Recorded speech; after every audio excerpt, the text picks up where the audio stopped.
The story begins with a group of adventurers who are up against a deadly S-ranked forest dragon.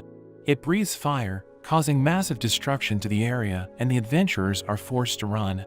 Elsewhere in a field, we meet a young farmer named Al Wayne. He tends to his crops and is pleased with how well everything is growing. He harvests some of the crops and prepares to head to the markets. He gets an alert from his status window and sees that his farming skills have all been maxed out, reaching level 10. He is joined by his friend, the fisherman Testa, who is amazed at his achievement. Testa is even a little jealous that Al even has a level 10 fishing skill when he is supposed to be the fisherman. Having maxed out all his farming skills, Al suddenly gets a special option to integrate and evolve his skills. He accepts it and gains the Nature Lover title. Al is confused what this means, but Testa sees that he suddenly has 65,000 status points, with over 73,000 attack and 45,000 defense. They're shocked, but Al remembers he needs to get to the market. Al heads off to the royal capital to sell his crops. Along the way, he sees the dragon attacking the adventurers. They're no match, and call to retreat. Al decides to help, and throws a carrot, hoping to distract the dragon, but the carrot hits, and the dragon explodes with a single blow. The adventurers are left shocked, confused at what happened, and Al is also surprised by his new strength. He quickly heads on his way, and the adventurers only see his trail. Al makes it to the royal capital Maghese, but while he is at the gate, there's a girl that's being kidnapped. The hooded man comes charging through, but Al jumps forward and saves the girl. The hooded man attacks Al with a knife, but Al easily disarms and defeats him. The man is arrested and the girl thanks him for saving her. They hear a bell, and Al quickly rushes off, not wanting to be late. The girl asks for his name, but Al just quickly speeds off. He makes it to the market and delivers his crops. As he goes to leave the city, he gets stopped by the guards. Al thinks he might be in trouble, but the girl he saved appears and introduces herself as Phallus, the princess of the capital. Al becomes nervous talking to the princess, but she orders him to just treat her casually. She asks if he would be willing to serve the royal family. He says hell no, but only in his mind. Instead, he carefully tries to decline, saying he can't handle the responsibility. He tries to leave, but Phallus catches him. She tells him that they would pay him well, but Al says he is only interested in being a farmer. Hearing this, Phallus offers to give him a huge field near the capital, that's over 33,000 square meters. Al asks why she is willing to go so far just to recruit him. She tells him it's because he was able to so easily defeat the hooded man, who had a strength of over 500. Al asks what the average strength is, and Phallus explains that the average person has a strength around 50, adventurers are around 130, knights are up to 600, and the legendary hero has 1,000. Phallus asks to see his status, but Al knows he can't show her. The adventurers return and report that the forest dragon was defeated. However, they don't know who did it, only that there was a carriage. Hearing the report, Phallus suspects it was Al, but while they were distracted, Al quickly makes a break for it. Despite this, Phallus remains determined to recruit him. Suddenly a guard tells Phallus she is being called to return to the palace. There is a report that a large swarm of monsters are approaching the capital. All kinds of monsters like orcs, dragons, and golems. They're coming from the Hell Zone, which shocks the king. Because the leader of the Hell Zone, the Demon King, was killed by the hero, and they made a peace pact with the demons. We meet Officer Cecil. He suggests that not all demons are happy with the peace pact, especially the first general of the Demon King, Romeo Van Dead. He suspects that they found out that the hero passed away and now wants revenge for the death of the Demon King. He advises that the king leave the capital for his own safety. The king doesn't want to abandon his people, but all his soldiers beg him to survive.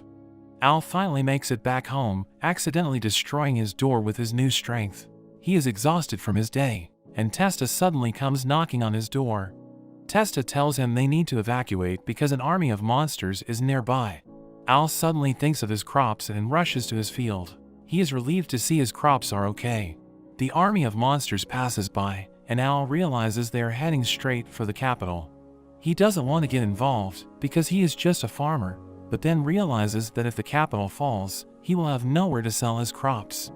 Meanwhile, the king and princess have escaped from the capital, but they come to a dead end. The king is suddenly attacked with a blast of energy. Cecil transforms, and reveals he is actually the demon General Romeo. He had been deceiving them from the very beginning. He reveals his plan to pose as the king, using his transformation magic, and rule the kingdom without the people knowing. But first he must kill the king. He attacks with his dark magic, but the king creates a barrier. The barriers begin to break as the king struggles to maintain it. Phallus helps to reinforce the barrier, but Romeo unleashes a second attack. The barriers break, and the king can no longer maintain the barrier. By herself, Phallus cannot defend against the attack, and the rest of the barriers are destroyed. Romeo goes to finish them off with his Overdarkness skill, but Al suddenly appears and stops the attack. He uses his plowing skill and shatters the ground, disrupting the army of monsters. Romeo is curious who he is, but Al just says he is an ordinary farmer. Romeo jumps behind him, but Al is able to catch his blade and throw him away. Romeo is impressed and decides to go all out. He absorbs the power from the nearby monsters and transforms to his true form. Looking at his status, Phallus sees that he is level 78 with over 5,000 strength. She tells Al to run away. Romeo unleashes his power and charges at Al, but Al counters with his own punch, and Romeo is defeated. The monsters are shocked Al won with a single punch and all quickly run away. They return to the palace and the king thanks him for defeating Romeo and saving their lives. But Al just says he did it because he wanted to protect his crops. The king asks him to serve the country, but Al declines, saying he only wants to be a farmer. The king offers to make him a commander or any title he desires, but Al remains determined to just be a farmer. As a reward, Phallus decides to give Al the 33,000 square meter field near the kingdom, but on the condition that he registers as an adventurer so he can occasionally help out the kingdom. Al agrees with this deal, but when he goes to check out the field, he finds it is complete wasteland, realizing he had been tricked by Phallus. The next day, Al explores the capital with Phallus, and he is amazed by all the different foods. Al asks her how she can just walk around the capital, but she tells him she has a maid acting as her substitute at the palace, and she uses a magical hairpin that stops people from recognizing her. Phallus takes Al to the Adventurers Guild, and they are immediately greeted by the guildmaster, who has heard the rumors of Al's strength.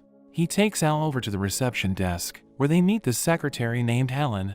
Suddenly, Al's stomach growls loudly, so they first get him some food. Helen makes him a delicious pie, and they continue with the interview.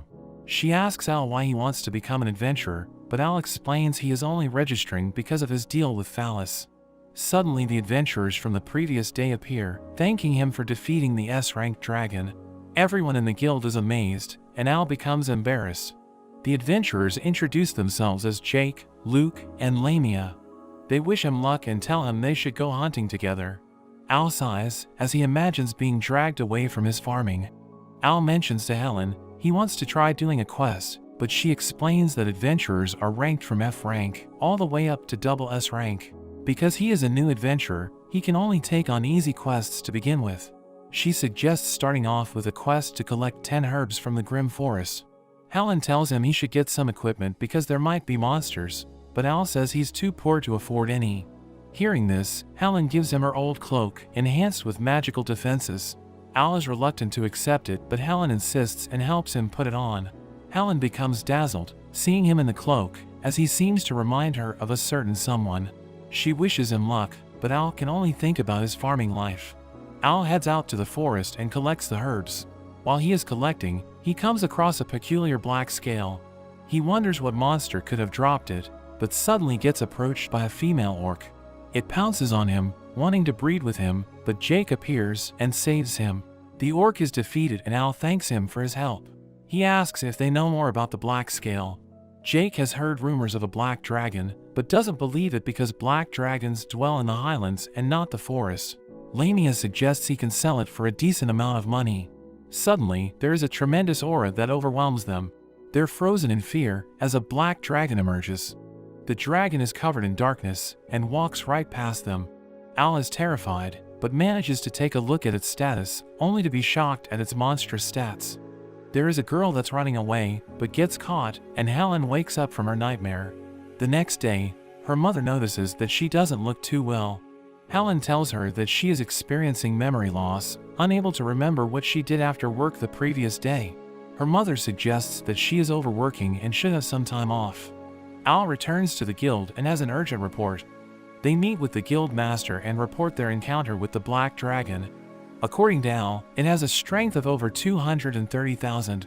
Judging by its appearance, they suspect it to be the evil dragon Ouroboros. They are shocked to hear this, especially Helen. Al shows them the scale he found, and Helen is horrified seeing it. She has a memory of her brother running away and being killed by the dragon. It's too much for her, and she faints. Al waits, worried about Helen, but her mother tells him that she is going to be okay. She recognizes the cloak that Al is wearing and explains that she is actually Helen's foster mother. 15 years ago she found Helen by the lake with the cloak.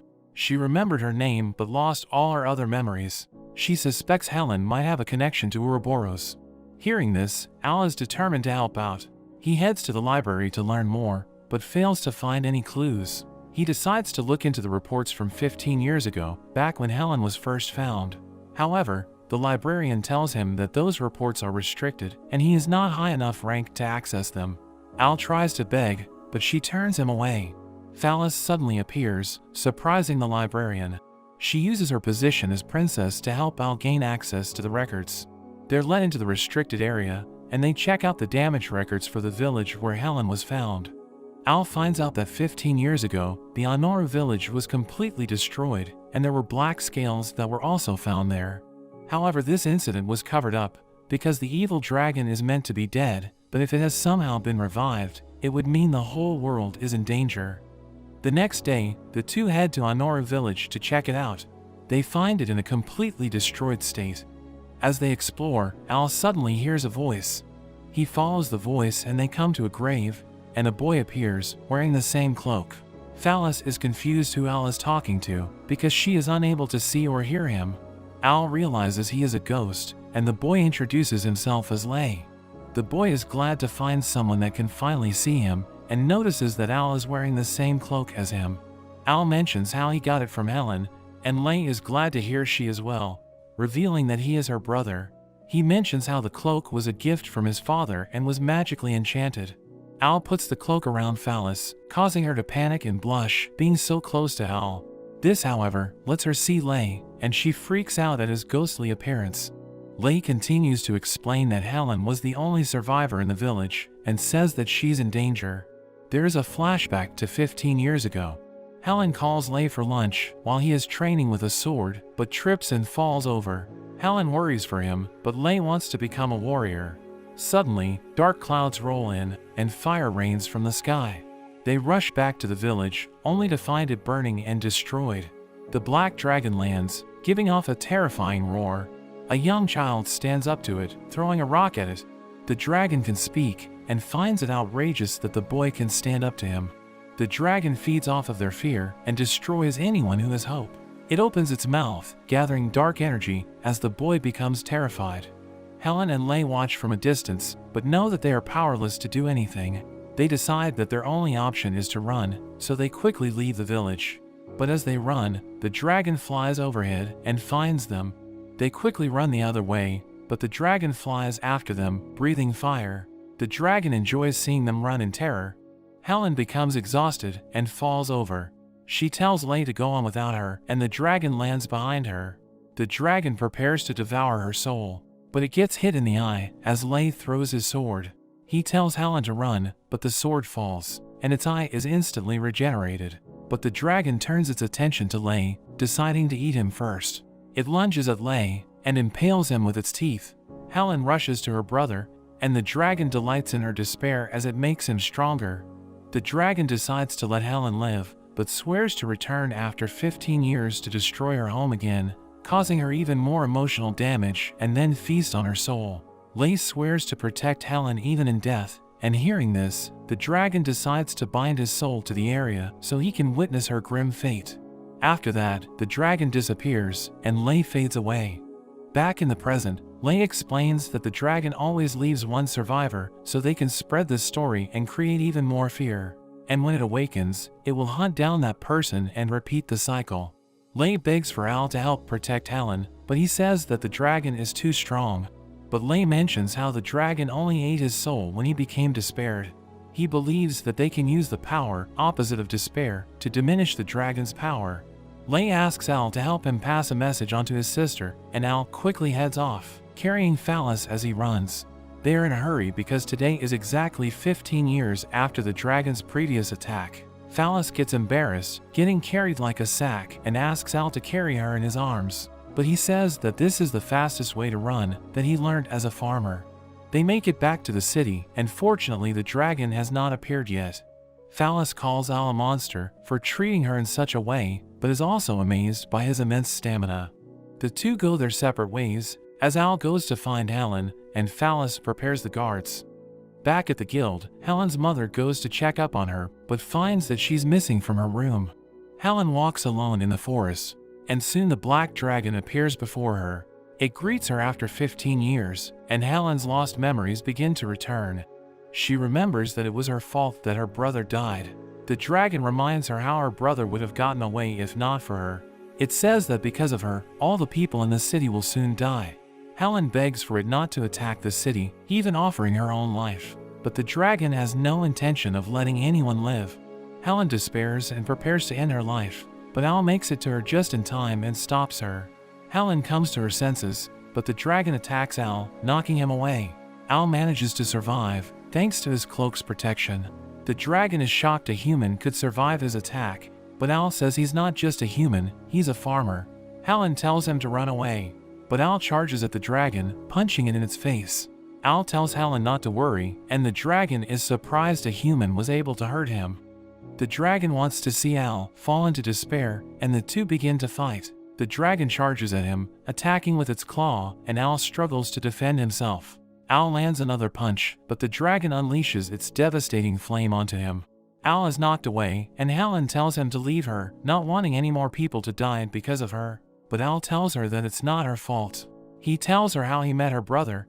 Her brother knew she would blame herself when she regained her memories, so he told Al to tell her that he doesn't blame her for his death. He's proud that he protected his sister, and tells her to live happily for the both of them. Al gives her hope, and the dragon's power begins to diminish. The dragon curses at Al and dives at them, but Al is able to overcome the weakened dragon, defeating it with a punch. Al is finally able to relax, but just as he defeated the dragon, he suddenly gets stabbed by Helen. Al is confused and tries to grab a potion, but struggles and drops it. Helen attacks him again, and Al barely dodges. Al tries to ask her what's going on, but Helen charges to finish him off. But suddenly a wing gets in the way. The holy dragon, Mirage, appears and reveals that Helen is being possessed by the evil dragon. The holy dragon heals Al and lends him his powers, but ends up collapsing as a result. He tells Al that he has given him the power to purify the black dragon and save Helen. The evil dragon laughs, thinking Al wouldn't risk hurting Helen's body, but Al instantly punches him. The dragon is shocked, and Al can see in Helen's eyes that she wants him to stop her. Helen seems to return to herself, but as Al helps her up, she grabs him, and the evil dragon's soul bursts out and dives into Al, trying to possess him. He declares his victory, but there is a problem. Inside Al's heart, there is only farming. He is shocked that there is nothing besides growing and harvesting crops. There is nothing he is able to corrupt, and he is rejected from Al's body.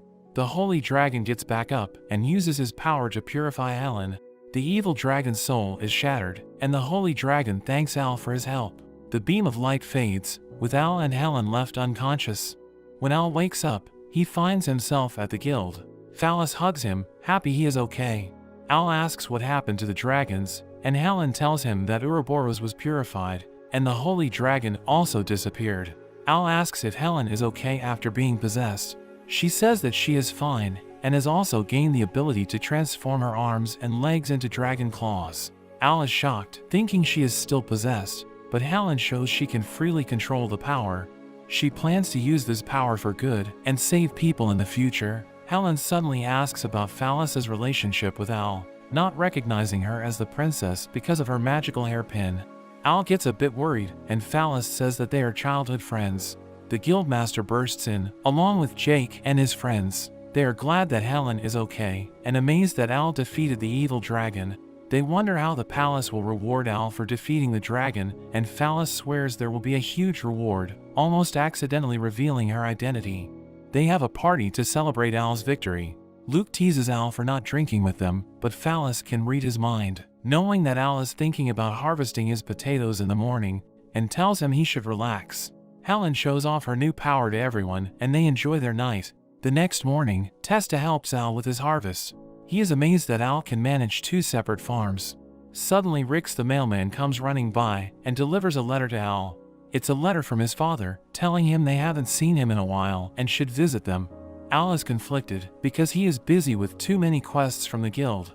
Back in the capital, Al walks by a tomato stand. He is amazed by its shape and color. When he takes a bite, he is shocked, finding it to be delicious. He demands to know who produced it and learns that they are from a farm from a town called Lalugas. The shopkeeper tells him their secret is that they use a special fertilizer. Al dashes off, arriving at the guild. He tells Helen he needs to take time off from the guild, which causes her to panic. But Al says he needs to go to Lalugas to visit his family and check out those tomatoes.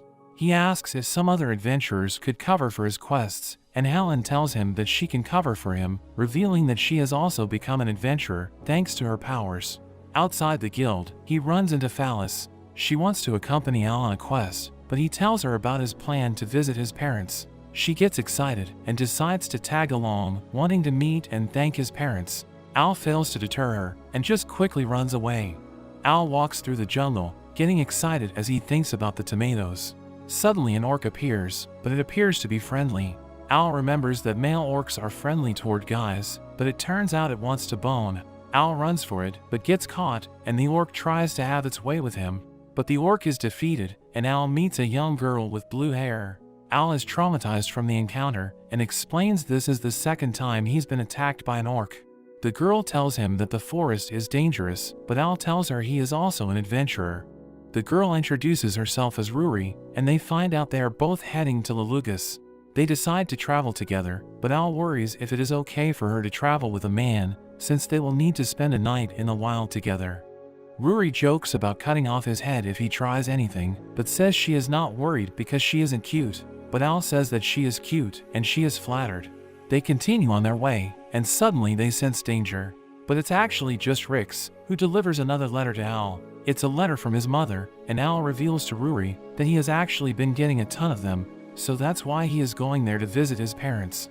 But really he is going to find this special fertilizer. He then goes on to rant about tomatoes, and Ruri gets a headache. Al asks Ruri about her family, wondering if they were worried about her being an adventurer all alone, but Ruri says no one will worry about her. Ruri changes the subject and decides they should set up camp. She pulls a tent out of her bag, and Al is amazed she can fit so much into such a small bag. Al wants to know more about the bag, and Ruri tells him it is an heirloom left by her ancestor. Al wonders who her ancestor is, but suddenly his stomach growls and they stop to make some food.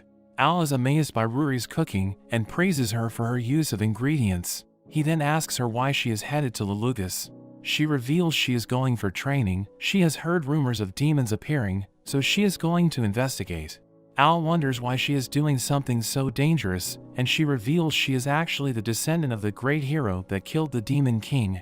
Al is amazed to learn this, but is still worried for her because she is a girl doing this all alone. Ruri freezes up and is surprised someone is actually worried for her and thanks him for caring. They decide to get some rest, and Al chooses to sleep outside on the floor. Ruri tells him to share her tent, saying she trusts him, but Al thinks it's inappropriate. Ruri mentions there might be more orcs, and Al quickly changes his mind. Al is surprised that Ruri has 2 sets of sheets. She tells him that it's her dream to have a friend chat with her until they fall asleep. Al decides to help fulfill her dream, but she ends up falling asleep right away. In her sleep, Ruri attacks Al, and he has a troubling night. In the morning, they reach Lalugas, and Ruri wonders how Al became injured. Al plays it off, and they enter the town. They say their farewells, but Ruri tells him that she enjoyed traveling with him and wants to join him again. Al tells her to be his escort for when he goes back to the capital, and she happily agrees. She draws him a map and tells him to find her when he is ready to go back. Ruri asks around about the demons, but nobody has heard anything. Suddenly she hears a scream, and there's a girl that claims her sister was abducted by a demon. She tells Ruri that her sister was taken into the Phantom's forest, and Ruri quickly goes to look for her, but there's a man that watches from a distance.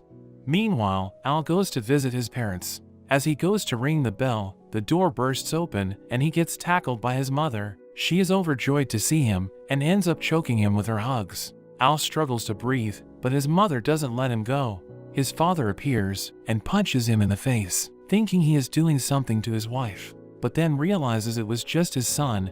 His wife gets mad, dragging him back into the house and punishes him. They have dinner, and Al is fed delicious food by his mother, while his father continues to be punished. Al compares the food with Rory's cooking, and his mother suddenly becomes interested to know if she is his girlfriend. His father tells him he should get married and have babies, but his wife breaks his back, saying Al is too young for that.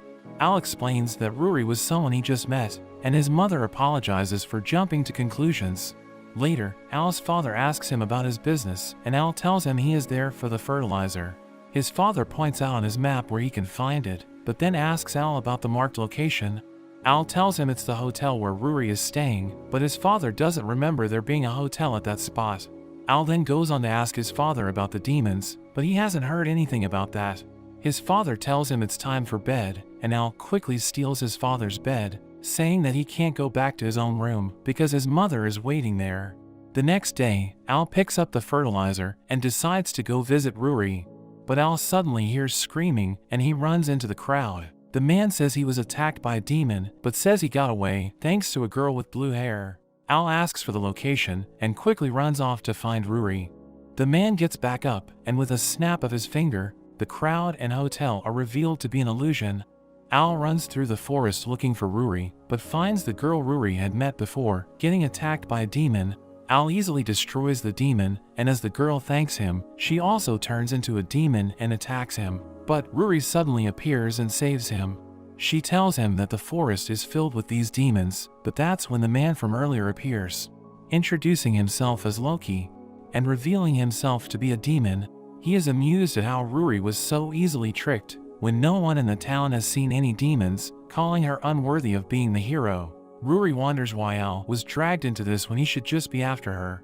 But Loki says Al is actually more important than her, because he single-handedly defeated the demon General Romeo and the evil dragon. Al realizes he is one of the demon's allies, but Loki says they weren't even on his level. Rory charges at him, but he easily dodges and counterattacks. Al rushes to Rory and uses his healing magic on her. Loki is surprised by this ability and regrets not dealing with Al first.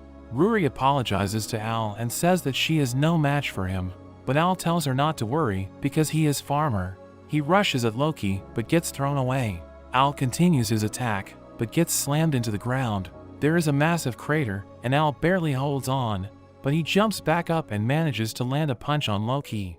Loki retaliates with a punch of his own infused with dark energy, which blows Al away. As Al falls, his package is cracked open. Loki's wounds begin to heal, and he can see how the other demons were no match for Al. Al also casts healing on himself and gets back up. Loki is ready to end things, but Al asks why he is targeting him. Loki explains that he is going after everyone who could pose a threat to his future plans. Besides Al and Rory, he is also going after Helen next, because she inherited the evil dragon's powers. Al is surprised to hear Helen is a target. Loki then goes on about Rory, who should have the Holy God's blessing as the next hero, but she hasn't been able to use any of the Holy God's power. He decides to put things to an end, and summons his worm demons. Al and Rory struggle against the worms, and Rory tells Al to make a run for it. But Al refuses, and fights back against the worms, saying he wants to be the best farmer, and that he wouldn't be able to live with himself if he just left her. They finish off the worms, but Loki launches another attack. Al shields Rory from the magic, and there is a huge explosion. When the smoke clears, they manage to survive, but appear badly wounded. More worms emerge, as Rory is knocked away, and Al gets pinned down. Loki tells him that once the worms bite down, they never let go. He then turns to Rory to finish her off, and she thinks back to her parents encouraging her, despite others saying she couldn't be a hero. She apologizes for failing to become a hero, as Loki launches his attack to finish her off. But suddenly, the worms turn white and shatter, as Al gets free. He explains that this is thanks to the power of his fertilizer, which has a pesticide effect. With this, the worms are unable to regenerate. Although surprised, Loki isn't worried, because Al is already so injured. But Al charges at him anyway, and he swears to protect Rory and Helen. Rory is confused about why Al is fighting so hard. She thinks back to her past, when everyone is telling her she was too weak to be the hero, and she gave up. But looking at Al's determination, she realizes that being a hero is not about being strong, but it's someone who never gives up trying to help, no matter what. While Al is fighting Loki, Ruri manages to stab him. Loki's wound instantly heals, but Ruri is determined to fight even if she can't win. Ruri suddenly awakens her hero's powers and attacks Loki with her Holy Slash. The attack is super effective, and Ruri follows up with another slash, which finishes him off. Ruri thanks Al for helping her realize what it means to be a hero, but Al collapses in exhaustion. While he sleeps on her lap, Ruri confesses that she has a crush on him. It becomes night, and Al finally wakes up. They have an awkward moment, and Ruri thanks Al once again, but ends up getting embarrassed. They decide to head back to the town, but as they walk, they suddenly hear a strange sound. Al wonders if Loki could still be alive. The sound gets louder, and Ruri gets scared, saying she can't handle ghosts. It's a voice that calls for Al, and it turns out to be his mother looking for him. Al realizes it's his mother. Not wanting to be caught with Ruri, he says they should run for it. He picks her up and quickly runs away. Al is relieved when they get away, and Ruri laughs at him, seeing that there is something he is scared of, and Al can only imagine the sight of his mother. They end up back in town, and are shocked when they find that the hotel is no longer there, realizing it was Loki's illusion. Ruri finds another place to stay, and Al tells her he will be heading back to the capital the next day. As Al heads back home, he remembers a time when he went out to play with Testa without telling his parents, and his mother came looking for him. They were scared to get in trouble, so they snuck home, but when he got back, she was waiting for him at the door. Al wonders if she can somehow teleport. As Al gets back to the house, his mother is once again waiting for him. He tries to avoid her, but she suddenly appears behind him. Al is terrified and runs. He runs straight past his father, into his room, which causes his father to panic, as he is left to deal with his mother. The next day, his mother begs him not to leave. Al has no choice, and says that he will hate her if she behaves like this, and she immediately apologizes. Al heads off, and meets up with Ruri, and they head back to the capital. Meanwhile, back in the capital, Phallus has an emotional goodbye with her father the king, and he apologizes for failing her. Al and Ruri make it back to the guild, and Helen gets jealous of Ruri's relationship with Al, even flexing her demonic powers. The next day in the fields, a boy is picking some of the fruits, but Al catches him. Ruri and Helen arrive to help out on the farm, but Al is losing it at the boy. The girls are surprised Al is so angry, but he is just annoyed that his fruit was picked before they were ready for harvest, and he yells at the boy. The boy apologizes, and his stomach growls. Al gives him a cabbage instead, and the boy is blown away. The boy is brought to tears by its taste, and happily runs off. Helen mentions that while Al was away, there have been monster attacks, which has blocked off trade with other countries, and caused the price of food to increase, making it hard on the poor. They suddenly hear a bell, signaling a monster attack, and they quickly head over to help out. The city is being attacked by a huge swarm of monsters, while the guards and adventurers struggle to defend. Helen shows off her demonic transformation and fights with her new demonic powers. Al charges with his hoe and sends the monsters flying, but eventually, they begin to get overwhelmed by the seemingly endless number of monsters. Suddenly, knights from the kingdom of Antisburg arrive, threatening the monsters to leave, or else face the wrath of their holy sword, Levitine. The monsters all back away and retreat, while Al is surprised there is a sword that can repel monsters. Later that night, Al polishes his trusty hoe, and Phallus visits to say goodbye. Al is confused about what she means, and she tells him that she will not be returning. Their meeting is cut short, as her maid tells her it's time to go. She thanks him for everything, and Al is left feeling confused. A few days later, the monsters have stopped attacking, and things are back to normal. Al is visited by the young boy and his mother. The mother apologizes for her son, and tells Al that if he ever needs a tailor, he can visit her in town. They end up buying more vegetables from Al, and as they leave, Al is suddenly surprised by Rick's appearance. Al gets another letter from his mother, and Rick also gives him a copy of the paper, which shocks him as he reads it. At the guild, Helen and Ruri are also looking at the paper. They learn that Phallus is getting married to the Prince of Antisburg. Helen wonders if it's a political marriage to get Antisburg to protect their country. Ruri finds it strange how the monsters retreated from the knights, because monsters aren't supposed to be able to understand human words. Al suddenly arrives, and tells them to read his letter. It's filled with his mother saying she loves him, and Al gets embarrassed and rips it up. He hands them another page, and the girls read his mother's report on the monster attacks. She had heard of the attacks, and did her own investigation to make sure Al was safe, but she ended up finding out that the Holy Sword of Antisburg is just a regular sword without any special powers. The girls are shocked at how she could know this, but Al tells them to keep reading. They learn his mother was able to figure this out because she used to be the commander of the Shadow Puppets. They are suddenly shocked to hear the Shadow Puppets, but Al is clueless of what that means. They tell him that the Shadow Puppets are the most elite group of spies, able to discover any secret. Al is shocked to hear this about his mother, and they continue to read on. It turns out the monsters were being summoned by a demon in Antisburg, but his beloved was taken, and he was forced to send the monsters to attack. They come to the conclusion that Antisburg sent the monsters to attack, so they could pose as protectors and demand the marriage of Princess Phallus. Al is determined to save the princess, but this actually surprises the girls, because Phallus had always used her disguise magic when they were together. Al quickly corrects himself, saying that as citizens, it is their duty to save the princess, and manages to win them over. Helen tells him it would be hard to get into Antisburg, but Al reveals he has recruited Rix as their guide. Meanwhile, in the kingdom of Antisburg, we meet the prince, Netalus, as he meets with various leaders who want his protection from the monster attacks. He says that there is only so much he can do with one holy sword, and they all try to offer him exceptional deals for his protection. Later, Netalus is overjoyed with how his plan is going, and orders the demon, Gazelle, to attack even more countries.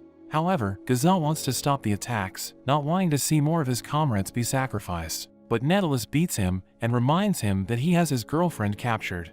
Phallus suddenly comes in, and tells him he can't treat his servants like that. A guard comes in and reports that there is a delay on the carriage for their ceremony, and the prince loses it. But realizing that Phallus is watching, he tries to compose himself, and tells her he is looking forward to their ceremony. Phallus returns to her room, and wishes she could see Al again, but Netalus is outside, and wonders who she is thinking about. The next day, Al visits the tailor to pick up some outfits, and promises to bring them more vegetables. Al joins up with the others, and Rix tells them the plan. He tells them to pose as merchants for the ceremony, to get in and find the hostage, while he will gather monsters so they can expose Prince Netalus's holy sword as a fake. Helen is confused how he can gather monsters, and Rix reveals he is actually a demon. They're all shocked, and Rix explains he is also a member of the Shadow Puppets, and was taken in by Al's mother when he was young. He reveals that there are quite a number of demons that blend in with humans, and apparently the demon being threatened fell in love with a human girl but ended up in the hands of the prince. Al swears they will save everyone, and they commence their mission. They arrive at Antisburg, and successfully make it past the gates. Al is confident with their disguise, posing as farmers, but the girls are not very impressed. They go over their plan, which is to sneak into the castle and rescue Gazelle's sweetheart, and then take her to the church, so they can get Gazelle to confess that the Holy Sword's power is fake. As Al heads to the castle, he is instantly stopped by a guard. He says he is delivering vegetables to the castle, thinking his plan is foolproof. But the guard finds him suspicious, and they end up getting chased by all the guards. Helen tells Al to go on ahead, and throws him into the castle. Al happens to land exactly in the right room, and tells the girl to come with him so they can save Gazelle. The guards come running in, but Al uses his vegetables, and handles the guards. The girl is chained down and can't run, so Al ends up carrying her while he runs from the guards. Al ends up meeting up with the other two, but they have to quickly run, as they are getting chased by all the guards. They see the church, and the girls tell Al to save Phallus while they handle the guards. Inside the church, the ceremony is underway, and Phallus says, "I do." And as they go in for the kiss, Netalus is suddenly hit by the door as Al bursts in. Phallus is overjoyed to see him, but Netalus says that Al is a villain, here to capture the princess. Al then tells everyone that the prince is the villain, and his holy sword is a fake. Netalus asks if he has any proof, and even the king tells Al that he has seen the sword's power. But Al says he has proof, and a guard suddenly reports that the kingdom is under attack by monsters. We see Rix, as he summons the monsters to attack. The guests tell Netalus to use the sword, but as he calls for Gazelle, he sees him reunited with his beloved. Rix brings the prince the holy sword, but he hesitates to grab it. Al says it's a fake and throws it at a monster, which destroys it with a single bite. Gazelle then reveals the truth to everyone. He controls the monsters with a demon flute, and says he was blackmailed by the prince to send monsters to attack the other countries. The king asks Netilus for the truth, but he just laughs and says they realized too late, and he has already sent a huge swarm of monsters to attack the capital. Gazelle is confused because he never made such a command, but Netilus says you can lure monsters in by just spreading monster carcasses. Netilus gloats, saying it's already too late, but Ruri and Helen burst in and say that the capital won't fall so easily. After their last battle with the monsters, the guards and adventurers had asked Ruri to retrain them. We see them as they hold their ground against the monsters. The king cries in gratitude, and Al tells Phallus she doesn't need to get married.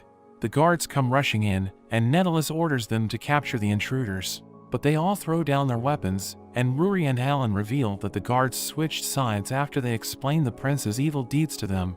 Netilus is outraged and charges at the king, but he gets stopped by a radish, and Al beats him up. Netilus is taken away, and Phallus jumps on Al, telling him that she loves him. Ruri is confused and jealous of the princess. Al tries to say it's all a misunderstanding, but even the king thanks him and welcomes him into the family. As the king leaves, he is stopped by Rix, who hands him a letter proving that Netilus was just a pawn for someone else, and he warns the king to be careful. After that, they all celebrate at the guild, and the guild master tells Al that everyone has been requesting him for quests, but Al reminds him he just wants to be a farmer. Phallus visits the guild and rewards the adventurers for their help defending the capital. Helen wonders why it feels like she knows the princess, and Al panics. Phallus returns in her disguise, and Al can't handle keeping the secret. Phallus officially meets Ruri and declares that she is the one that will be with Al. Al can't handle them and just leaves to tend to his crops. He harvests his vegetables, but Ruri and Phallus have followed him there. They ask who he likes more, but Al just tries to distract them, talking about his vegetables. Ruri wonders if there is someone else that he likes, and Al says that there is. The girls are shocked to hear this, but Al quickly runs away. Back at his house, Al looks at a photo and reminisces over a girl called Olivia. There is a flashback to 15 years ago, as we see Al's father harvesting potatoes. He becomes shocked when he sees that Al has harvested so many. Al is overjoyed, but his mother gets mad that his father is making him work. Al ends up taking some of the potatoes to give to their neighbors, but suddenly they notice a girl being chased by two men. The girl is a thief, and Al wonders who she is. The neighbors tell him she is an orphan that lives in the mountains, and the men want to sell her off. The girl bites the man and gets free. She runs right past, grabbing the basket of potatoes, and runs off. The girl stuffs herself with the potatoes, but Al finds her. She runs away, but notices that Al has food, and he tells her that the potatoes are better when cooked in a soup. She is scared of him, but Al leaves the soup behind, and she can't resist it. Over the next few days, Al keeps bringing her food, and eventually, she waits for him, and they have a chance to talk. She introduces herself as Olivia, and is amazed that Al grew such delicious food. Al's stomach suddenly growls, and she offers to share the sandwich. But Olivia is suddenly caught by the two men, and they prepare to sell her off. Al says that she has stopped stealing, but the men tell him that they need to recoup their losses. Al begs them to let her go, saying that he will pay back everything she stole. However, the men don't believe him and refuse. But Al's father appears and learns about the situation. He offers the men 3 months' worth of rice as compensation, and they happily accept and leave. Al wonders if they will be okay, but his father gets worried about what his mother will say. He suggests that they will need to cut back on food for the next few months. Olivia returns the potatoes she stole, and Al's father suggests that they could use some extra hands on the farm. Al happily agrees and invites Olivia to live with them on the farm, and she is overjoyed. 2 years later, Olivia helps out on the farm together with Al. She wants to take a break, but Al loves his farming. He tells her to play with the other kids, but she says that she only wants to be with him. Suddenly, Testa comes running, getting chased by some killer bees. But Al's mother easily fights them all off, cutting them into pieces. His mother tells him that they are headed off to the capital to look for a new house. Al thinks it's strange, because their house is just fine, but his parents tell him to look after the farm while they are away. His parents leave, and Al asks Testa why he was getting chased by the bees when there should be none in the area. Testa reveals a map, saying that there is a great treasure in the forest nearby. The forest is usually dangerous, but since all the bees are gone, Testa suggests that they can find the treasure. Al becomes convinced, and Olivia asks to come along, but Al tells her it could be dangerous, and he leaves her behind. Along the way, Al wonders why Olivia is always clinging to him, thinking that she should make friends with the other kids. Testa reveals that Olivia actually gets bullied when she is by herself. Al is shocked to hear this, and realizes this was the reason why his parents were looking for a new house. The two arrive at the location on the map, and they step on a stone, which opens up the mountain, and they fall inside. They have a look around, and find a tablet that they don't understand. As Al touches it, it begins to glow, and everything goes dark. An enormous beast appears, and Al gets devoured. There is a volcano eruption that rains fire down, and when Al wakes up, he sees Olivia, but he suddenly feels a sharp pain in his chest. Testa comes in, and Al wonders what happened in the forest. They go outside, and find everything destroyed and covered with ash. The bridge out of town is also destroyed, so they have no way of getting help from the capital. Food is being rationed out, but there isn't enough to go around. Al checks the farm for food, but it's all been destroyed. Al suddenly feels the pain once again and falls to the ground, but he still worries about finding food for Olivia. Later that night, Olivia sneaks into the elder's tent to steal food, but she remembers Al begging for her second chance and telling her that he loves seeing people enjoy his vegetables, so she manages to stop herself. The next day, Olivia combines their food and gives it all to Al. Al asks why there is more food than normal, and she lies to him, telling him that aid arrived from the capital. Al is glad, and Olivia says she can't wait to eat the food that he will grow. In the following days, Olivia keeps giving Al her food, and eventually, she passes out while thinking of him. Al wonders where Olivia has gone, and Testa rushes in and tells Al that they found Olivia's body. Testa tells him that she's starved, but Al is confused, thinking that they got aid from the capital. Testa tells him that they haven't even heard from the capital, and Al realizes what Olivia did for him. Al cries for her and blames himself for her death. Al remembers his promise to grow vegetables for her, and he gets back to work. One day, after one-shotting a dragon, Al comes across an unconscious girl lying on the ground, and he ends up taking her back to his house. When Al wakes up, he sees the girl is up, and she asks how she got here, and wonders if he kidnapped her. Al tries to explain that he isn't sus, and was just worried when he found her. The girl explains she was on her way to the guild to issue a quest, and Al offers to take her. Al introduces himself, and the girl reveals her name is Linnea. Later, Ruri comes to visit, but sees Linnea, and becomes flustered. Seeing her wearing Al's clothes, Ruri misunderstands, and runs away crying, and calling him a jerk. They end up at the guild, where Helen listens to Linnea's request. She says there is something strange going on in her town, but finds it hard to explain. Helen thinks the request is too vague, but Al ends up accepting the quest. When Linnea reveals she is from Gallia town, Al is shocked. He loses it, because Gallia is known for having the best asparagus in the world, and he can't wait to go there. They prepare to head off, but Linnea is confused why Al is being so nice to her. She thinks he must have an ulterior motive, because her father taught her that men are like wolves. Al tries to assure her, and although she still thinks he is a bit sus, she decides to trust him. Meanwhile, Ruri is watching and gets jealous. They get a ride to Gallia, but along the way, an orc chases after them. Al freaks out, but the driver isn't too worried. But when he looks back, there is a whole horde chasing them, and Al has emotional damage from his past encounters. When Al wakes up, he notices he is wearing a pendant. Linnea tells him it's a pendant that helps with soothing the nerves. They make it to the town, and when they pass through, Al finds it strange that the guards are holding mops. In the market, Al sees a stall and quickly orders an asparagus skewer. As it gets cooked, Al tries to ask if the man has noticed anything strange going on. The man says everything is fine and gives Al his food, but it's completely burnt. Al is confused, but then realizes that the man is acting strange. A cart suddenly tips over, and when Al checks on the man, he is also acting strange. Al suddenly gets picked up and carried away. Later, Al visits Linnea's house. Her family runs a pendant shop, and she thinks it's thanks to the pendants that she is not acting strange like the rest of the townspeople. Al asks where her parents are, but she tells him that they went missing when the anomaly began. The townspeople are all acting crazy and can't communicate normally. The lord of the town appears, and Al is honored to meet the man that started the asparagus revolution. He also wears a pendant, and Al asks him about the town. The lord tells him it's a long story and invites him for dinner, but Al gets picked up and carried off again. Later, they visit the lord's house and join him for dinner. Al asks about the town, but the lord suddenly has his guards surround Al. In an instant, Al is able to defeat all the guards. He charges at the lord, but Linnea gets in the way. The Lord reveals that Linnea is working for him, and we see he is possessed by a demon.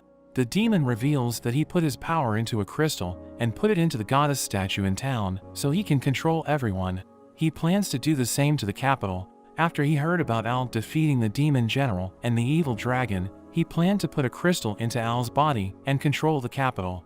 Linnea reveals she had no choice because her parents were taken hostage.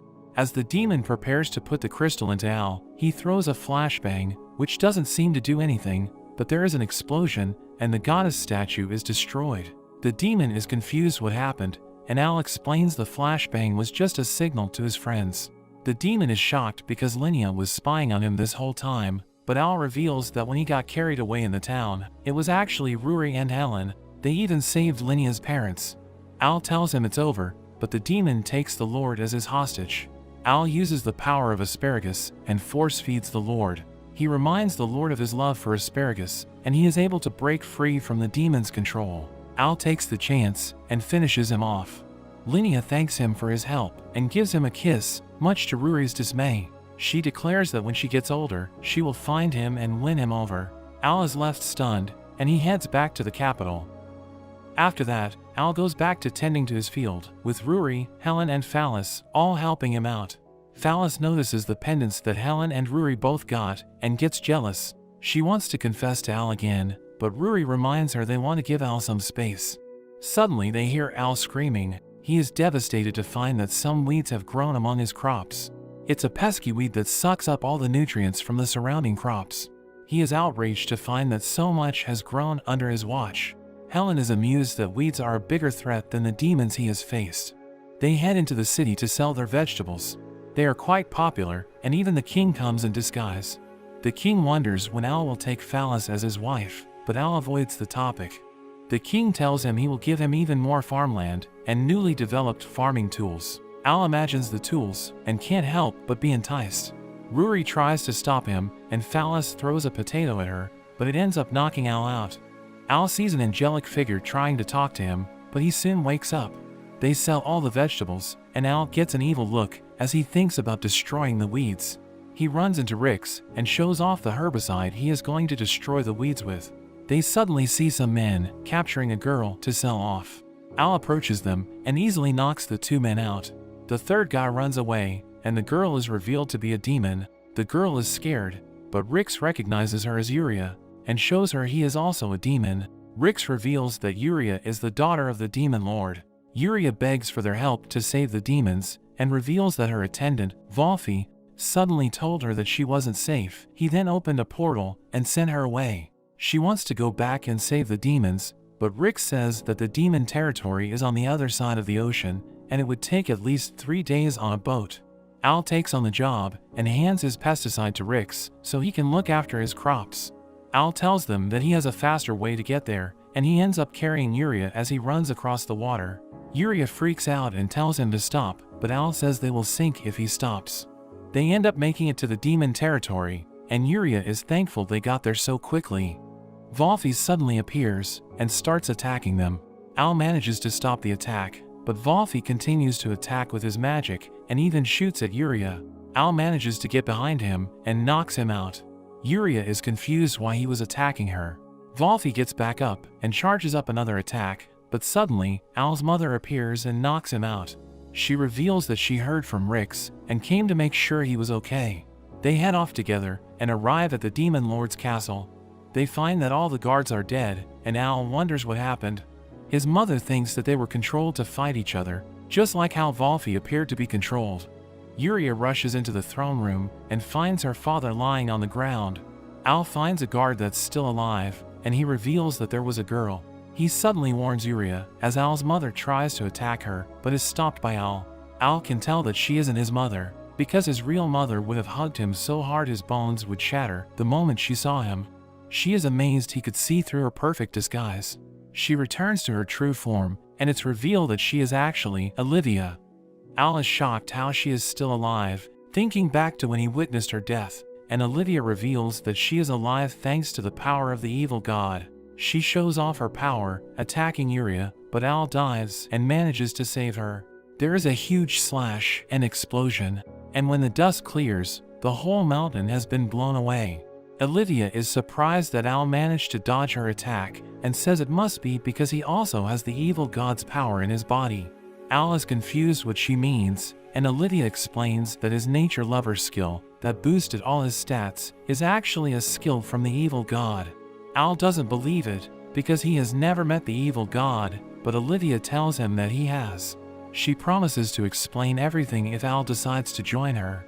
She tells him that they can live together again, and she persuades him using her enchanting eyes. But Yuria calls to him, and he snaps out of it. Olivia gets annoyed at her for getting in the way, and grabs Yuria by her neck. Al tries to help her, but Olivia stops him. She tells him if he accepts the evil god's power, she can let her live. Yuria tells Al to run, and Olivia gets fed up with her and decides to finish her off. Al gets free, and before Olivia can attack, Al's pendant suddenly activates, and when Al opens his eyes, he finds that time is frozen. Al is confused what is going on, but the angelic figure appears before him once again. She introduces herself as the god of good. She tells him that thanks to his pendant as a catalyst, she was able to appear. She froze time with her power, but they don't have long. She tells him she can destroy the evil god's power within him and give him her own power, which will allow him to fight. She takes his hand and grants him her power. She turns back time, and before Olivia can attack Yuria, Al activates his new power. Olivia gets worried, but it just makes a bunch of sprouts pop up. Everyone is confused, and Olivia thinks it's a lame skill, but it grows rapidly, and Olivia gets caught by its vines. She is able to break free, and she summons a sword. She charges at Al, but he uses his power again, creating a wall of vines to protect himself. The vines grab onto her again, and despite cutting them down, they grow back and bind her. Volfi comes rushing in and attacks using his magic. He checks up on Yuria, and she is glad he is back to normal. Olivia seems unscathed from the attack and retaliates with her own magic. She dashes past Al and goes to finish him off, but Al begs her to stop. She says that she's become bored and says they will meet again soon when it's just the two of them. A dark energy surrounds her and she disappears. Volfi violently questions Al's relationship with Olivia, but the king reminds him that he just saved all of them. Al explains that she is his little sister, and he tries to explain her connection with the evil god, but the king doesn't have much information about the god and promises to contact him if he finds anything out. Yuria gets sad that Al is leaving, and she hugs him, but Volfi gets jealous of them and accuses Al of trying to seduce her. He gets back to the farm and finds Testa helping with his crops. He explains everything that happened and asks if he remembers the time they explored the ruin, but Testa only remembers him passing out and didn't see the beast that appeared. Al is disappointed to hear this, but they have a delicious tomato together. Al thanks him for helping out and tells him to visit the capo with him, but Testa says he is too busy with his fishing. As Al heads back to the capo, he takes the shortcut, but once again attracts an orc. He has had enough and decides to face it head on. He punches it with all his strength, but it only gets knocked down, and Al is shocked. It gets back up, and Al runs for his life. He gets saved by his adventurer friends, and they wonder if he has gotten weaker because he's still having trouble with orcs. Al thinks it's strange, and they get back to the guild.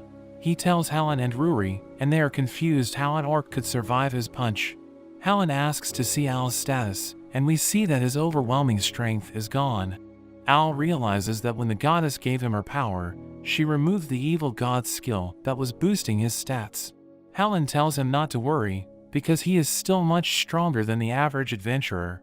Rix appears and delivers another letter from his mother. Helen and Ruri peek at it, but there is a warning to them about making a move on Al, and they wonder if his mother has people watching them as the former commander of the Shadow Puppets. Al continues to read on, as she promises to investigate Olivia and tells him he is always welcome home, and then just goes on telling him how much she loves him. As Rix leaves, he runs into Phallus. She wants to hang out with Al, but Ruri and Helen both get jealous. As they all hang out, Al continues to wonder why Olivia suddenly appeared, and what the evil god is after. But he tries to enjoy himself with the friends that he has made. He thinks back to how he met each of them and the adventures that they've had. He is determined to get stronger so he can protect them and protect his crops.